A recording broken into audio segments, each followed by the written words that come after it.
Good morning. पाठ पढ़ रहे हैं मानव में पोषण।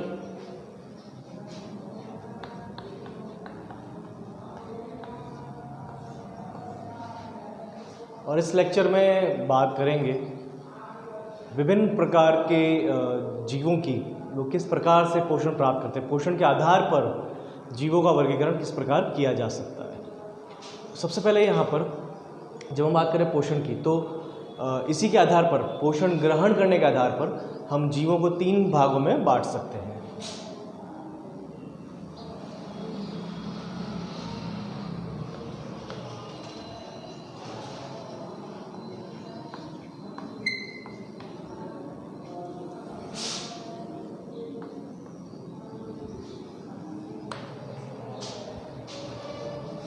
स्वपोषी,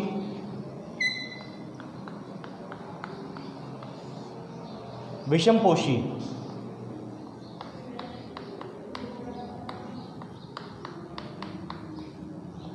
तथा अपघटक। तो यहाँ पर स्वपोषी, विषमपोषी तथा अपघटक, हम इन्हें कुल 3 भागों में बांट सकते हैं। ये 3 प्रकार से हम बता सकते हैं कि जीव अपने पोषण के आधार पर 3 प्रकार के होते हैं। स्वपोषी किन्हें कह रहे हैं? स्वपोषी और विषमपोषी आप लोगों को पहले से पता होगा। स्वपोषी वे जो अपना भोजन स्वयं बनाते हैं। विषमपोषी जो अपने भोजन के लिए दूसरे जीवों पर, अन्य जीवों पर निर्भर करते हैं, उन्हें विषमपोषी कहते हैं।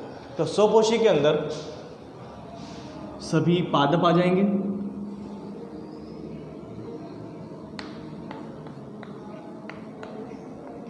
कुछ बैक्टीरिया भी आते हैं इसके अंदर। विषमपोषी में सभी प्राणी आ जाएंगे,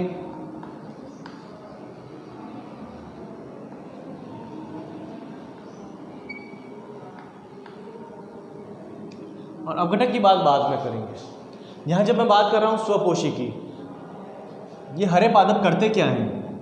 ये अकार्बनिक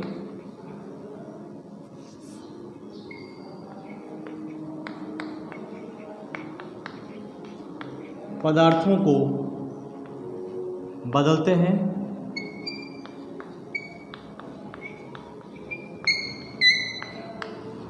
कार्बनिक पदार्थों के अंदर। तो सिंपल सा आपको याद रखना है, यहाँ पर जो पादप हैं या जो स्वपोषी हैं, वे अकार्बनिक पदार्थों को कार्बनिक बदलते हैं। ये किस प्रकार से होता है? जैसे आपने प्रकाश संश्लेषण की अभिक्रिया के बारे में सुना हो, नहीं सुना तो बता देता हूँ। CO2 + H2O, CO2 और H2O मिलकर निर्माण करते हैं ग्लूकोज का। तो CO2 अकार्बनिक है, H2O अकार्बनिक है, और जो कार्बनिक है वह है ग्लूकोज। तो ये अकार्बनिक मिलकर कार्बनिक पदार्थ का निर्माण करते हैं। तो स्वपोषी यही करते हैं, अकार्बनिक से कार्बनिक का निर्माण कर रहे हैं। जब बात करते हैं विषमपोषी की, यह जटिल कार्बनिक को बदलते हैं सरल कार्बनिक में।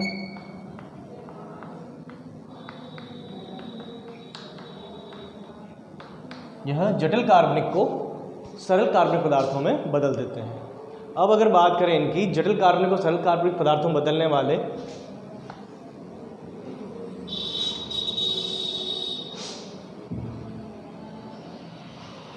प्राणी विषमपोषी की, तो विषमपोषियों को भी आगे विभिन्न समूहों में बांटा जा सकता है। जैसे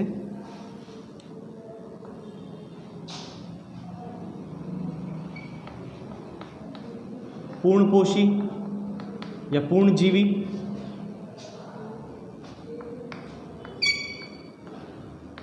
परजीवी, सहजीवी तथा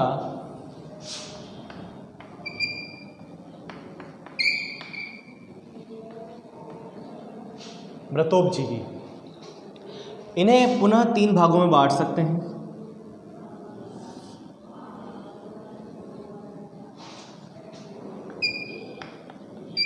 शाकाहारी,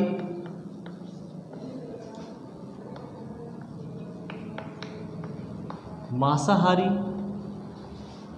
व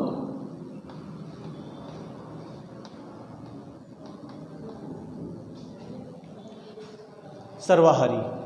पहले बात करते हैं इनकी। पूर्णपोषी उन्हें कह रहे हैं जो अपने भोजन को पूर्णतः ग्रहण करते हैं, पूरा खा लेते हैं। इनमें शाकाहारी आते हैं, मांसाहारी आते हैं, सर्वाहारी आते हैं। शाकाहारी वे होते हैं जो पादपों पर निर्भर करते हैं, पौधों से अपना भोजन या पादपों के जो भी पदार्थ हैं, चाहे वो अनाज है चाहे और कुछ है, उनसे अपना पोषण प्राप्त करते हैं, उन्हें शाकाहारी कहते हैं। इसके उदाहरण आप मवेशियों को ले सकते हो, आप हिरण ले सकते हो, कुछ भी इनके उदाहरण काफ़ी सारे ऐसे हैं जो आप अपने आसपास देखते हैं। मांसाहारी वे जीव जो अन्य प्राणियों से अपना भोजन प्राप्त करते हैं, अन्य प्राणियों को खाकर पोषण प्राप्त कर रहे हैं, जैसे शेर है, चीता है। सर्वाहारी जो सभी प्रकार का भोजन, शाकाहारी तथा मांसाहारी दोनों प्रकार का भोजन ग्रहण करते हैं, उन्हें सर्वाहारी कहते हैं। तो सर्वाहारी दोनों प्रकार का भोजन ग्रहण करेंगे, जैसे कुत्ता है, बिल्ली है, मनुष्य है। मनुष्य भी सर्वाहारी कंडीशन में आता है, सर्वाहारी में आता है, क्योंकि वो शाकाहारी प्रकार का भी होता है, मांसाहारी प्रकार का भी होता है, दोनों प्रकार का वो खा सकता है। यहाँ पर परजीवी की बात करते हैं। परजीवी क्या होते हैं? परजीवी भी दूसरों से ही पोषण प्राप्त करते हैं, परंतु वे जीव जो किसी अन्य जीव के शरीर पर रहकर उनसे पोषण प्राप्त करें, उन्हें परजीवी कहते हैं। वे जीव जो किसी अन्य जीव के शरीर पर रहकर उनसे पोषण प्राप्त करें, उन्हें परजीवी कहते हैं। ठीक है, तो ये दूसरे जीवों के शरीर पर रहते हैं और उनसे पोषण प्राप्त करते हैं। जैसे आपके सिर में अगर जुएं हैं तो वो परजीवी होंगे। सहजीवी वे जीव, अलग अलग जातियों के वे जीव जो साथ रहते हैं एक दूसरे के और एक दूसरे पर निर्भर करते हैं अपनी आवश्यकताओं की पूर्ति हेतु। अब वो कोई भी आवश्यकता हो सकती है।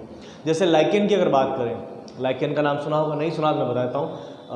लाइकेन के अंदर कवक और शैवाल ये दोनों साथ रहते हैं, मिलकर रहते हैं। तो इनका जो सहजीवन है, सहजीवन इसी को कह रहे हैं जिसमें दो साथ रह रहे हैं। तो शैवाल भोजन बनाने का काम करता है, प्रकाश संश्लेषण की क्रिया कर रहा है, और उसके लिए जो आवश्यक पदार्थ हैं जैसे जल है तो उसका अवशोषण करने के लिए कवक होता है।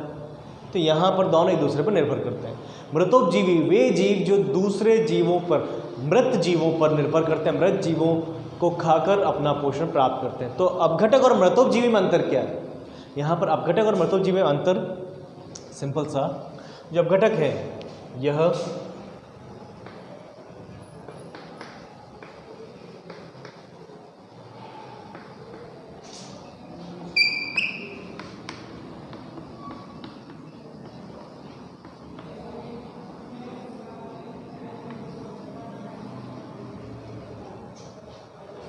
अकार्बनिक पदार्थों को बदलते हैं कार्बनिक पदार्थों में। तो ये अंतर है।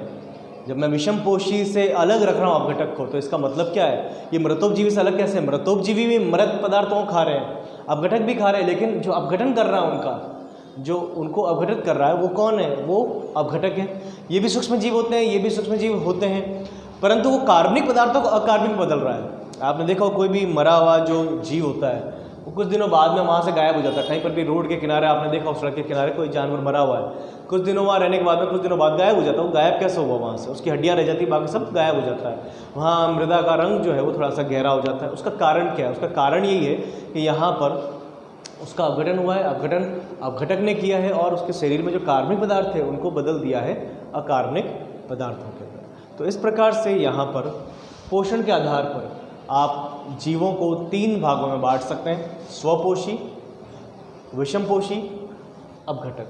ठीक है, यहाँ पर एक छोटी सी कंडीशन और आ सकती है। जैसे जो पूर्ण पोषी है, इनको मैं 2 और भागों में बांट सकता हूँ: वृहदपोषी, सूक्ष्मपोषी। इसको मैं अगर चाहूँ तो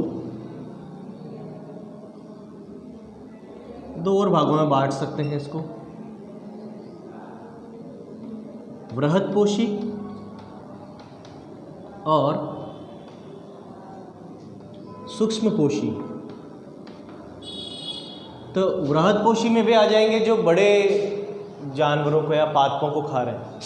ये वृहदपोषी और सूक्ष्मपोषी इन्हीं में से आएंगे, शाकाहारी, मांसाहारी, सर्वाहारी में से ही आएंगे। लेकिन वृहदपोषी वे होंगे जो बड़े जीवों पर निर्भर हैं, उनसे अपना भोजन प्राप्त कर रहे हैं। सूक्ष्मपोषी वे जो छोटे जीव जैसे बैक्टीरिया को खाते हैं या अमीबा को खा रहे हैं या पैरामीशियम को खा रहे हैं। तो छोटे जीवों को, सूक्ष्म जीवों को खाने वाले सूक्ष्मपोषी कहलाएंगे और बड़े जीवों को खाने वाले वृहदपोषी यहाँ पर कहलाएंगे। तो सिंपल सा क्लासिफिकेशन था जिसके आधार पर आपने जीवों को अलग अलग भागों में बांटा। यहाँ सबसे इम्पॉर्टेंट, इसके अंदर सबसे इम्पॉर्टेंट मृतोपजीवी और अपघटक में अंतर है।